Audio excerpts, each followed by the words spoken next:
Hi guys, it's Grace with Grace Gets Gastric. Today is Tuesday, July 16th, 2019, and I am here today for my 1 year, 28 week or 80 week post-op VSG update. To start us off with stats, again, my name is Grace. I'm 5'8", 28 years old, and on January 2nd, 2018, I had the vertical sleeve gastrectomy or VSG weight loss surgery. My highest weight ever recorded was 354 pounds in May of 2017, and I was required by my insurance to do a 6-month medically supervised weight loss diet, and over the course of that 6 months, I lost 35 pounds, so my starting weight day of surgery was 319 pounds.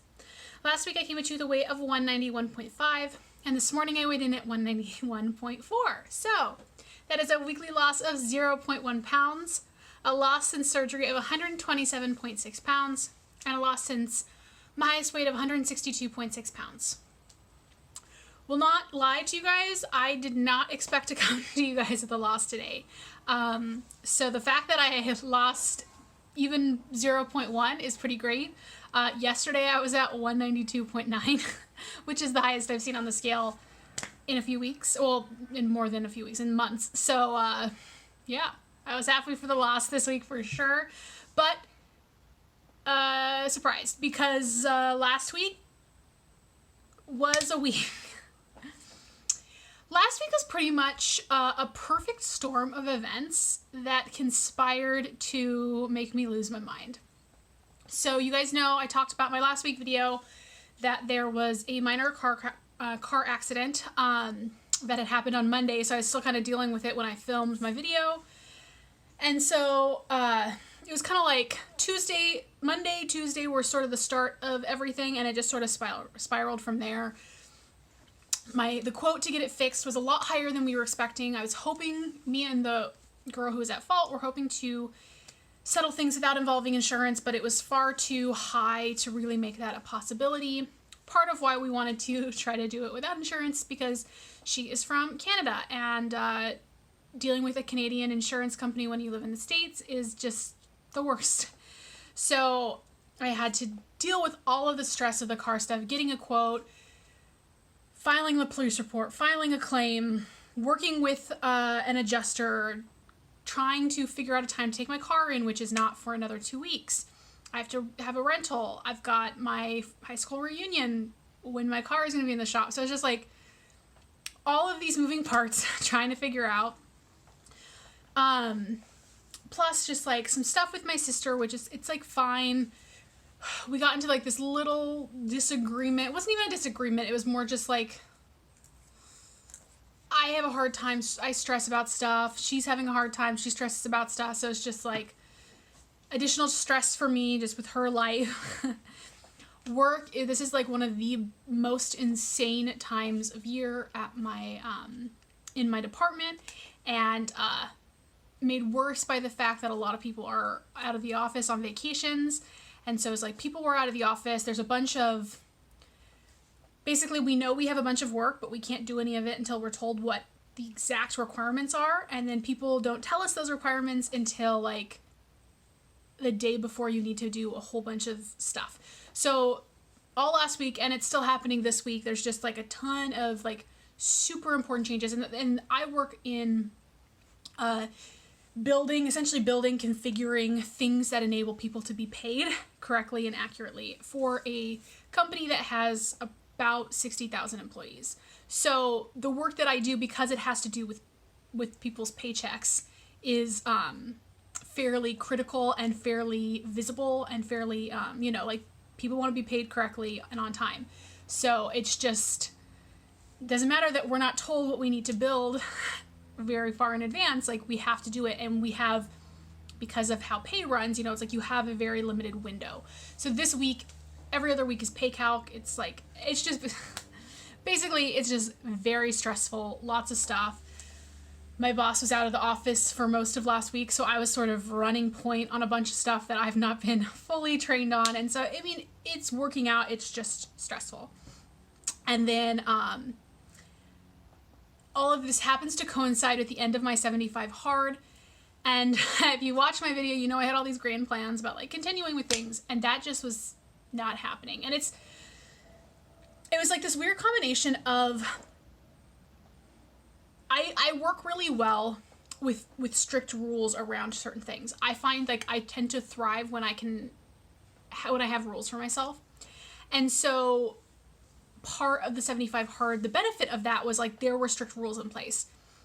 When those strict rules are no longer in place, I have a hard time half-assing things, basically. So it was like, I always knew that the transition off was going to be hard to like maintain things, but then the fact that just so much shit happened right at the end of the 75 hard, it was sort of like this adrenaline crash because I'd like done this huge thing that I'd been doing for months.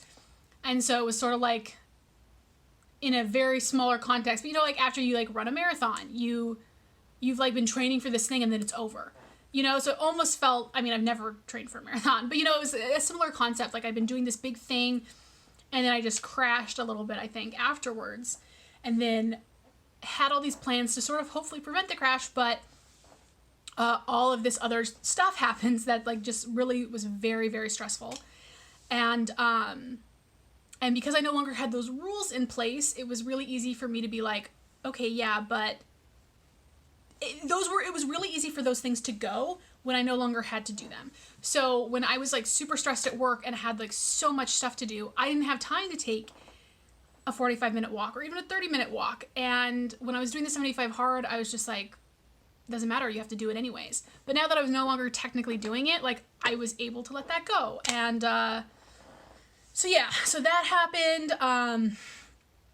My eating was just complete garbage, to be honest. Like I had so many ice cream sandwiches.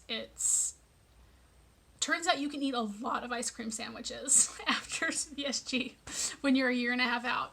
So an obscene amount of full fat ice cream bars and sandwiches.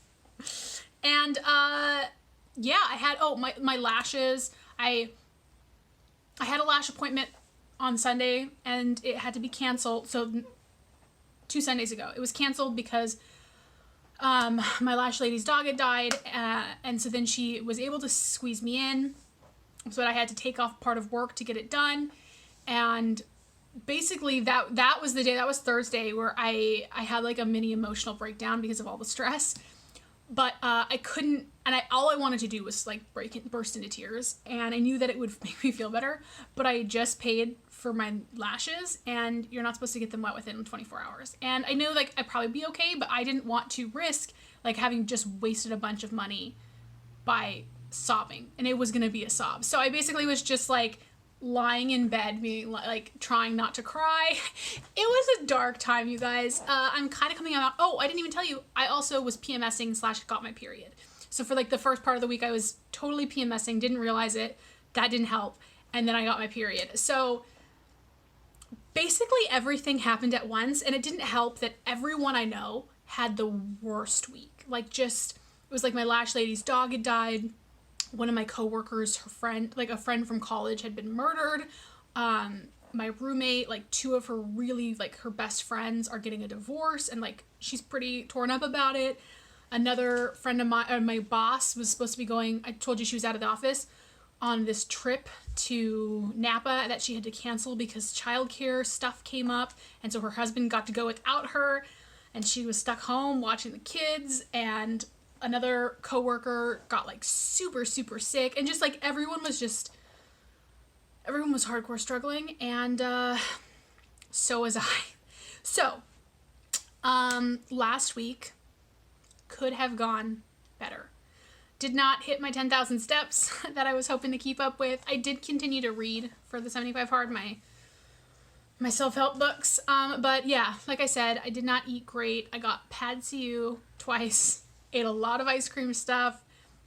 I was definitely emotionally eating. And it kind of got to the point where it's like, I don't even fucking care. I'm just like, I just need to get through a little bit of this, and I'll like pause and reevaluate. And I will say, for the first time since surgery, I had guilt around the bad food I was eating. So like, I know that's something a lot of people in the community struggle with, is eating poorly and then feeling a lot of guilt and anxiety about that. That doesn't happen for me because I've worked really hard for that not to happen. When I mean, it's when I go off plan, I don't beat myself up over it. I don't over restrict to compensate the next day or later on that day. I really just don't go into a spiral. Like, that is something that I've worked pretty hard at. And I would say, I mean, there have definitely been times since I've had surgery where I've eaten less. I've eaten more poorly than I would have wished to. I've gone off plan when it hadn't been my intention to do so. But, I have never been someone who's, like, felt bad about that, or, like, disappointed or just, like, filled with guilt. You know, it's more like, okay, we made a mistake, we're human, we're gonna move on. This week, I definitely also, in addition to everything else, was struggling with the fact that I was making these choices. And I knew it was, like, a choice, but it was just, like, I don't know. It's hard to describe, but I guess, like, I think just coming off of the 75 hard, I was extra aware of all of the bad choices I was making in regards to my food that I hadn't been allowing myself to do in the past 2.5 months. And there was a part of me that was just like, I think a part of me that was just like terrified that could see how easily this could get out of control. And it's like, in some ways I'm like, this is kind of normal. Like, people do this and it's okay. And like, I'm not going to eat 100% perfect 100% of the time. And sometimes I'm going to have a bad week and I'm going to have 3 ice cream sandwiches. And, you know, like, I'm still not eating anywhere near the capacity that I was eating before surgery. You know, like, obviously my weight did not totally skyrocket up. So it's not like I was still working out an okay amount, you know, but it was just like, I know that I can't let this become habit. You know, like, this has to be, you've had a bad week, you've had a bad day, but this is not, and, you know, and ideally, not even then, right? Like, ideally, I can have a bad week and a bad day, and I don't need to console myself with food. Because I have said before, I would like to, in an ideal world, live a life where I can, on occasion, eat real full-fat ice cream, or eat some Pad See Ew, without that sending me down a spiral of bad eating choices. But I want those choices to be intentional, and I want those to be because I like those foods, and it's okay to indulge in them on occasion, and not because I feel almost a compulsion to eat comfort food because I am feeling some sort of way, if that makes sense. So, I don't know. Basically, this is a shit show video where I remind y'all that a 1.5 years out, and I definitely don't have everything figured out or together. You know, I mean, yeah, I feel like I just sort of crashed after the 75 hard, and like, it was such a big thing. I'm still very proud of myself for doing it. This definitely doesn't invalidate any of that hard work in any way, but just because I'm capable of doing that doesn't mean like that is something that I can do all of the time. And this is still I'm still on this journey to partially like for weight loss, but mostly still just like figuring out how to live, you know, how to navigate this post weight loss life, you know, and how to figure out and really solidify a healthier relationship with food, and a way to live healthily, live intentionally, live a full and joyful life that is not consumed with or driven by food. You know, like, food is important to me. I can't imagine a time when it won't be.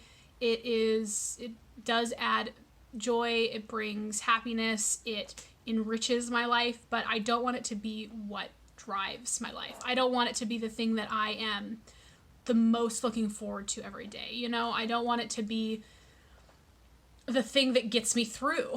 So, yeah, I'm still working on that. And that's the thing is, like, I need to get going on finding another therapist. If you've been watching my videos, you know that I've ghosted my last one. And it's one of those things, it's just like another huge stressor, because the whole process of finding a therapist is like a whole thing that I'm putting off because I don't want to deal with it, but it's on my to-do list, and I'll probably in the next few days, once work slows down a little bit, have a little bit more brain space and capacity to investigate. But that's definitely something I'm hoping to do this month. Anyways, thank you guys so much for watching. More of a video than perhaps is usual, but we all have those days, those weeks, you know, and I do feel like I'm kind of coming out of the fog, and if I had had to make this video like 4 days ago, you'd be getting a different grace, but it is what it is. Anyways, hope you guys are doing well, and I'll talk to you guys soon. Bye.